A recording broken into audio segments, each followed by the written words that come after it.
চোট্টা ফাইজর মমতা দূর হটাও মমতা বেগম দূর হটাও এই মমতা বেগম দূর হটাও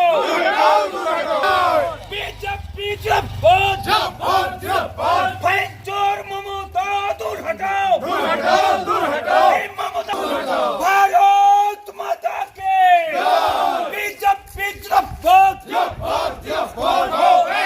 ताकि बीजेपी के रोका जाए ना जाबे ना फाइल चोर ममता भारत माता के।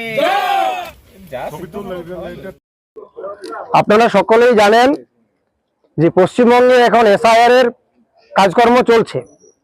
15 তারিখ পর্যন্ত সময় নির্দিষ্ট করা আছে।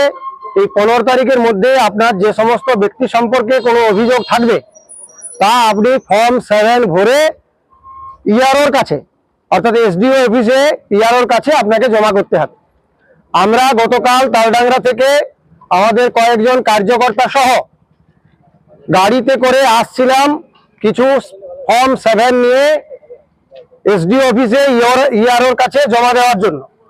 আমরা যখন এই চৌমাথার মোড়টা পেরিয়ে যাই আমাদের গাড়িটা বাম দিকে ঘুরিয়ে দেওয়া হয় এবং যখন গুরুসভার মঞ্চের কাছে পৌঁছায় তখন 30-40 জন দুষ্কৃতী যার নেতৃত্বে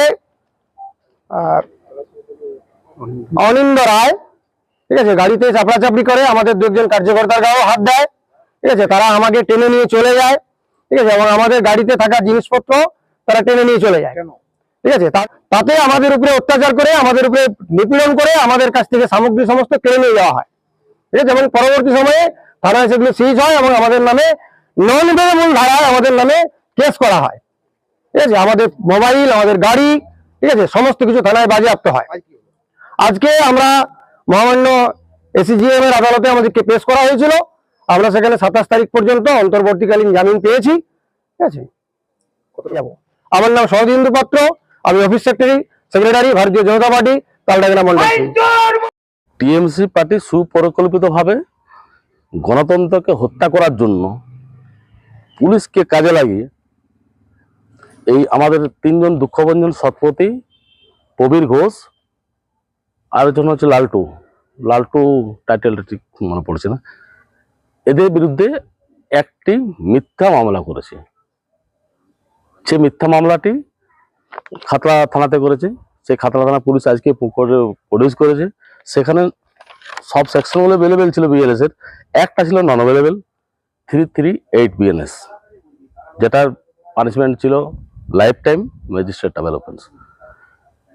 ম্যাজিস্ট্রেট সাহেব তা স্যাটিসফাই হয় আমাদের বক্তব্য বা আসামের বক্তব্য স্যাটিসফাই হয়ে ম্যাজিস্ট্রেট সাহেব জামিন মুক্ত করে।